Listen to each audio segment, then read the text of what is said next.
In a world where stories come to life, where monsters and demons are real, where goblins and ghouls hunt your very neighborhood, we see a mother and a daughter almost kill each other just because they have differences. Welcome back to my YouTube channel, and today we're covering Once and Future, the Great Big War. And don't forget to hit the subscribe button. Now let's go. We continue our story with Granny in the crosshairs of her daughter's sniper rifle, and we both know Mary. Mary was going to pull that trigger. If you're confused about who Mary is, go check out my Once and Future playlist. It will explain everything better than I can right now. Granny made it clear, shoot me, love, because I'm not sitting down for nothing. She wanted her mother to drop everything she had gotten from the vault, and Granny just straight up told her, nah, no thank you, I'm not doing that, pulling out a dead man switch that she claims was connected to the vault itself. Everything was going to go off in flames as soon as she dies. Mary paused. She was so furious, she just told her to sit down. So Granny sat down. This is where we find out that she's bluffing. She was trying to think of a plan all this time, which is when we see that the plan she had drawn out, especially for the giants, was being carried out as we speak. The nurse had taken the best cow they had to the forest of the fairies. If you're confused, check out my previous video. I explain it further there. The fairies love meat, and he brought this meat, or rather this cow, as an offering. As soon as the fairies saw it, they say, yeah, the cow is nice, but we also like human flesh. He ran for his life, literally drenched in cow blood. And as soon as he came out of the forest, he saw the giant waiting for him. Dude can't catch a break. And in his hand, the fairies apparently gave him 3 bean seeds. As soon as he saw this, he was pissed off. What? I'm going to die for beans? And he threw it on the floor, only for the seeds to bloom, instantly killing the giant with his big, strong tentacles. That's when he realized a giant, a cow, and a trade. Jesus Christ, I'm Jack and the Beanstalk. Because I'm guessing his name is literally Jack. Back with Granny though, we see Mary just wanted a way. She wanted a way to carry out her revenge against everyone who has wronged her. So Granny gave her the castle, literally where everyone was staying safe right now. As soon as Mary heard this, she lost her shit. You're insane. But Granny just clarified, of course I am. But you need it. And right now, everything you're doing is for your son. And we see Rose's face change because everything she's doing currently was for her son, who was once a beautiful boy, but now was a horrible, terrifying monster. And speaking of this monster, he thought he was smart to go look for his father, and he found him. Lancelot, he tracked him all the way over here and asked, do you remember me, father? And he said, of course, that witch convinced me you were my son. He was excited at first until Lancelot said, you ain't Galahad though. This is Galahad. And we see the perfect Galahad step forward in his shining armor. And the first thing that came out of his mouth was, can I hunt this monster?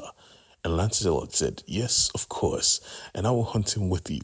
Bruh, they started chasing Galahad, or rather the fake Galahad, the monstrous Galahad around the forest like a freaking animal. Very harsh indeed.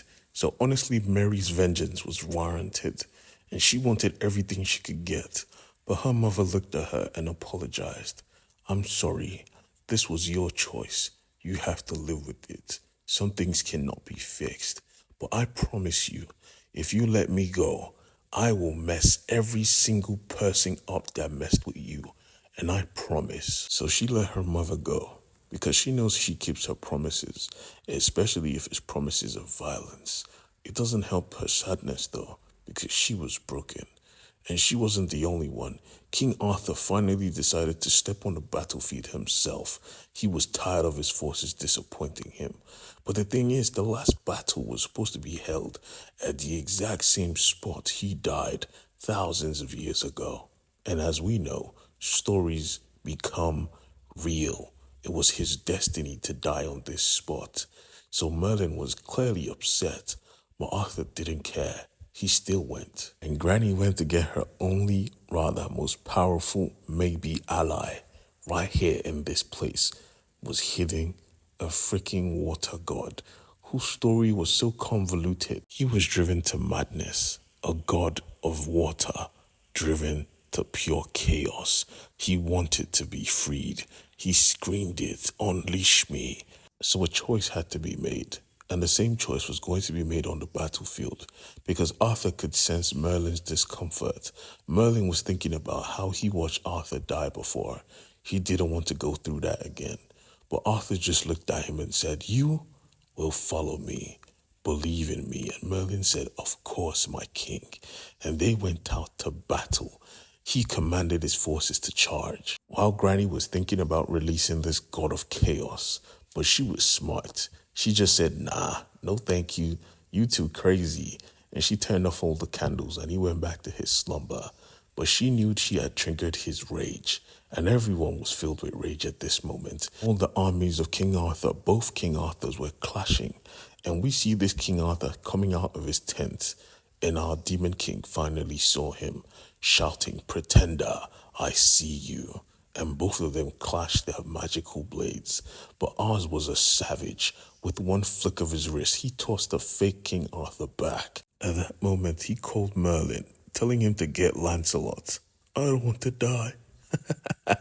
And Lancelot was called, so was his son. So they let the pathetic Galahad go, and they went to do battle. Granny, on the other hand, made up her mind that if she was not going to have a god, she was going to get the perfect man, the perfect hunter, whose specialty was killing kings. She did that while King Arthur beat his cabin copy to the ground. With every punch, he drew blood, calling him weak, telling him to show me your magic. But in the corner of his eye, he saw a flash before he lost an arm. And that moment, Lancelot was here, and he took the other arm. Merlin was forced to watch his king die again. So he made a choice. He chose to snitch. "This Frenchie shagged your wife." And as soon as King Arthur heard this, he lost his shit. "You betrayed your oath. You betrayed your king. You betrayed the love between a lord and knight, a lord and his wife. Be gone. This war is over." And they all left. As the Demon King regenerated because he had the magic belt, he turned to the side, thinking the battle was over, thinking he had won, thinking he was victorious. But you have to understand, there are multiple stories of King Arthur, and just behind him, he saw another King Arthur and another Merlin. Another war was supposed to be fought right here, right now. Granny's hunter was really needed. There were too many King Arthurs. She was following the broken arrowhead she got from Merlin's lab, only to find that it was a smaller piece to a greater arrow, and it brought her directly to his other half. Before she could investigate, though, the whole place was blanketed in black. They tried to run away, but this guy was skilled. He was about to take Rose's life before Granny stopped him and told him, "Stop. There are mad kings out there, and they need to be humbled, and the perfect person to humble them was you." And we then see who she's talking about, the warrior, who was a perfect match for humbling kings, Robin Hood.